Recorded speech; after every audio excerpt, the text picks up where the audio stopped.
ladies and gentlemen, and welcome once again to another episode of the CD Racoola Show. Today's show, we're taking a look at a fun little film from 2004, Van Helsing.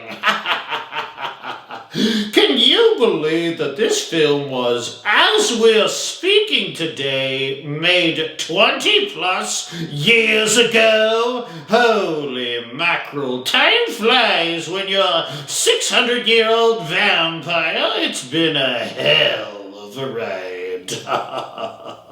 Before we sink our teeth into this film, can I ask you guys a teensy-weensy little favor? Could you just hit that subscribe button? It would fill my black little unbeating heart with so much joy. It would fill it with more blood than a wooden stake through the middle of it. So on with the show here, on with Van Helsing. This was a fun film to me and very underrated because I just love mashups of a bunch of monsters coming together. Put them all in a jar, shake them up and see what happens. Reminds me a bit of one of my favorite films of all time, The Monster Squad. That film was funsies. And I did an episode of the CD Racoola Show on that film for you guys to check out. If you happen to have the time, but only if you have the time. This early 2000 film was directed by Stephen Sommers, whom directed The Mummy, and The Mummy Returns, and Deep Rising. You guys remember the film Deep Rising? I don't know, maybe you do, maybe you don't. It didn't do all that well in theaters, but I thought it was kind of a neat premise, kind of different. I need to drop myself a little note here to review that film. Then I'll get back to Van Helsing, I promise. I'm gonna get back to Van Helsing, I promise. Note to self, review the 1998 film Deep Rising. And don't forget to pay the Dungeon Master. He gets so angry with me when I don't pay him his monthly wages. I mean, really, like, how hard is it to take care of my old dungeon? Kind of a cakewalk job, if you ask me. But whatever, he's a grump. So back to Van Helsing. This film had a great cast, with Kate Beckinsale playing the vampire-hating Anna Valerius, which is the exact opposite of her more famous role, I'd say, as Selena in the Underworld franchise, where she plays a vampire. I guess Kate Beckinsale really just loves vampires. It kind of makes you wonder, doesn't it? Look at this picture of Kate Beckinsale. It was taken in 2024. She's now 50-something years old. Still looks pretty young to me. Do you think she's always in vampire films because she is, in fact, a real-life vampire? I don't know. Could be. Could be. Hugh Jackman, Mr. Wolverine, Mr. Tough Guy, stars in the film as Gabriel Van Helsing. I'm not a big Marvel guy, I'm just not, but if I had to like a Marvel character, I guess it would be Wolverine, I guess. I do like Hugh Jackman. I think he was a good pick for this film that portrays Van Helsing as more of an action hero instead of an older, more scholarly professor type, as Van Helsing is more often portrayed in the vampire films involving Count Dracula. So, speaking of Count Dracula, let's get into the monsters of this film, because if you're anything like me, and I hope you're nothing like me, that's all you really care about anyway, is the creatures and the bad guys. eyes. Oh my goodness, I love being a bad guy. Being bad just feels so good, doesn't it? It's naughty. So one of my critiques on this film was that it had lots and lots of CGI. It didn't totally kill it for me by any stretch of the imagination, but it did kind of kill the scariness of it a little bit, if I'm being honest. I don't think I was really scared at any point in this film, but it was so entertaining. It really was. I think if they would have gotten into the special effects, the practical special effects rather, with the makeup and the masks and the animatronics, it could have been scary. It could have been very scary. So again, although it wasn't all that scary, I still think it was a super fun ride just because of the sheer number of classic monsters thrown into this film together. Towards the beginning of the film, we have Dr. Jekyll, or rather Mr. Hyde, whom is this hulking gorilla-like beast, whom is seemingly indestructible, running amok in Paris. One of the cool things about that scene, the beginning scene, is when Van Helsing cuts one of Mr. Hyde's arms off, and it shrinks and turns back into Dr. Jekyll's arm. Oh, that was a nice touch, I thought. Very nice touch. Mr. Hyde ends up falling to his death at the end of the battle against Van Helsing early in the film, and poor Dr. Jekyll is left to take the brunt of it. Poor Dr. Jekyll. Frankenstein's monster is in the opening scene in this film, and I thought it was pretty cool how they showed the scene in black and white as an ode to the original films, I'm guessing. Dr. Victor Frankenstein is shown reviving his creation with his lightning machine, or whatever you call it. I don't know. It uses lightning. As the town folk are beating down the door with their torches and their pitchforks. That story we know. We know that part of the Frankenstein story.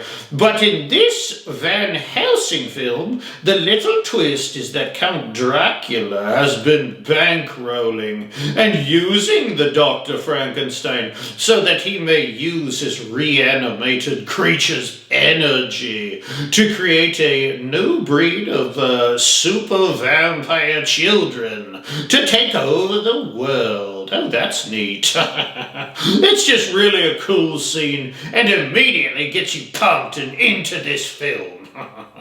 Another character also in this film is Igor, who is like a little ghoulish himself, isn't he? Oh, he's such a little punk in this film. In the beginning, he has a quote, though, that I thought was pretty funny. Igor says to Dr. Frankenstein, as the doctor's begging for his help against Count Dracula, mind you, Igor says, "You've been so kind to me, Doctor, caring, thoughtful, but he pays me." And then Igor smiles and points to Count Dracula.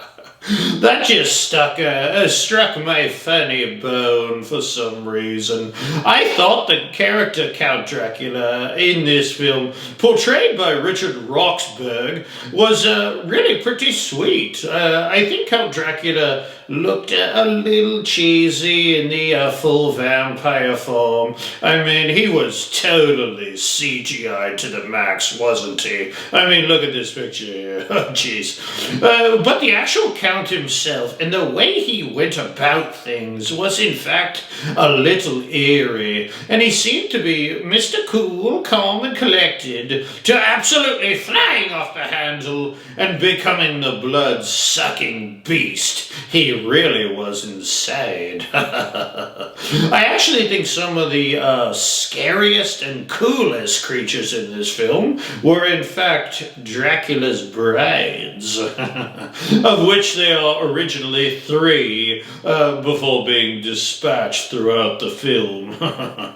I thought they did look a little scary in this film for sure. I mean, look at that. And tell me that doesn't look scary. That's definitely scary. Look at them not in vampire form. I mean, from where I'm standing, I guess Count Dracula is a pretty lucky dude to be living with those 3 as his brides. Here's a picture of my ex-bride. Oh boy, was she a looker. Left me full of stat, little pretty boy, and broke my unbeating heart. But, oh well, whatever, her loss.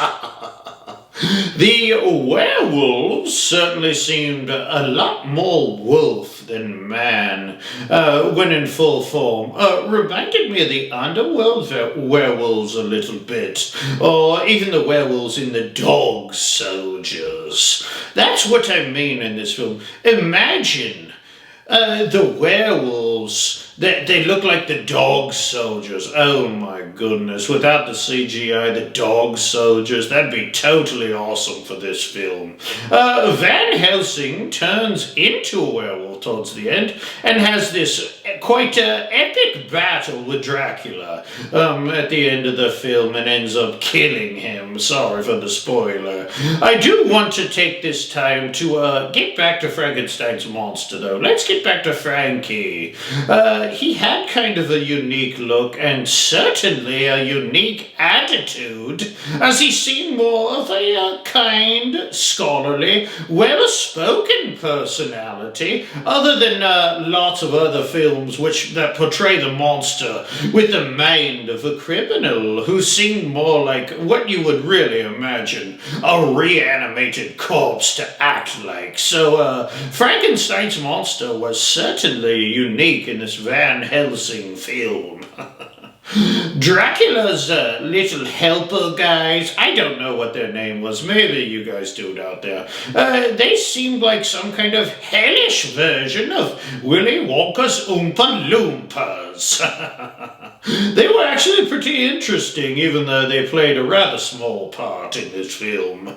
The vampire offspring that Dracula could never seem to keep alive, very long at least, were basically like giant bat things that were mindlessly thirsting for human blood. Speaking of thirsting for human blood, I thought that the masquerade ball scene where everyone took off their masks and they revealed themselves to be, dun-dun-dun, all vampires. That was just so cool, and it really stuck with me for some reason. Which reminds me, they blasted those vampires at the masquerade ball with that little light bomby thing. They had some pretty sweet weapons in this film, like the crossbow machine gun that fires bloody stakes that he dipped in holy water. You remember that? I do. It scared me to half to death, and I'm already dead. Pretty awesome. Made Van Helsing seem almost like a James Bond type character. The more I talk about this film, the more I want to go back and watch it again.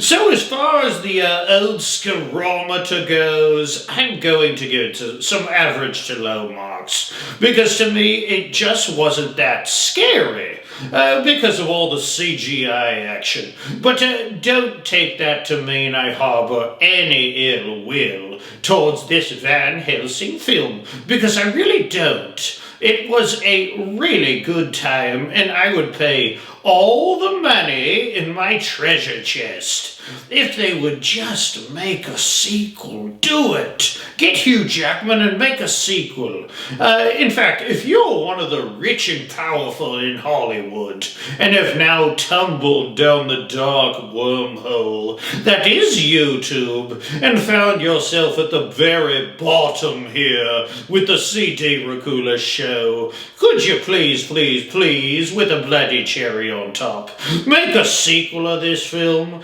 Maybe I could make you a familiar or something.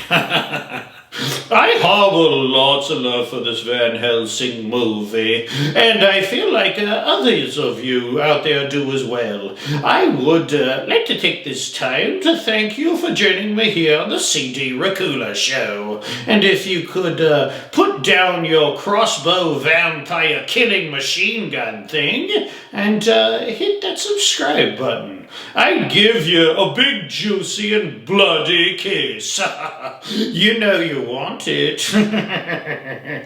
Please join me next episode of the CD Racoola show when I get into a more recent vampire film, Nosferatu.